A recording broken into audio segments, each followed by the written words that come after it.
আসসালামু আলাইকুম, কেমন আছেন সবাই? স্বাধীন দেশের এটাই আমাদের প্রথম ভিডিও।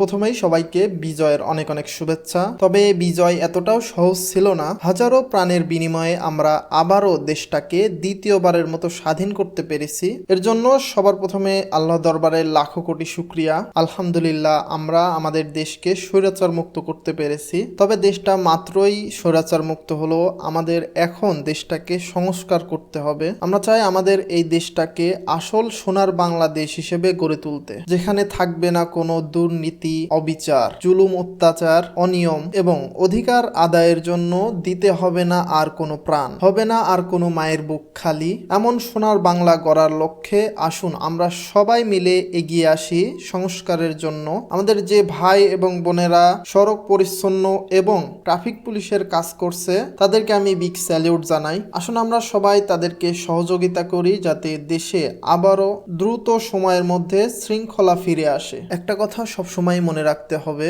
স্বাধীনতা অর্জনের চেয়ে স্বাধীনতা রক্ষা করা কঠিন। আর আমরা কোনোভাবেই চাই না যে এতগুলো প্রাণের বিনিময়ে আমরা পুনরায় যে স্বাধীনতাটা পেয়েছি, এই স্বাধীনতাটা আবার হারিয়ে যাক। আমাদের সবাইকে এই স্বাধীনতা রক্ষার জন্য একে অপরকে সহযোগিতা করতে হবে। দেশকে দুর্নীতিমুক্ত করার জন্য সবাইকে এগিয়ে আসতে হবে। সবাইকে আবারও বিজয়ের শুভেচ্ছা, এবং আমি সবাইকে রিকোয়েস্ট করব আমরা এমন কিছু যেন না করি যাতে আমাদের এই স্বাধীনতাটা আবার হারিয়ে যায়। এই স্বাধীন বাংলাদেশে আবারও সবাই যেন তাদের বাক স্বাধীনতা ফিরে পায়, সেই প্রত্যাশা নিয়েই আজকের ভিডিও এখানে শেষ করছি। দেখা হবে আবারও নতুন কোনো ভিডিও নিয়ে। ভালো থাকবেন সবাই। আসসালামু আলাইকুম।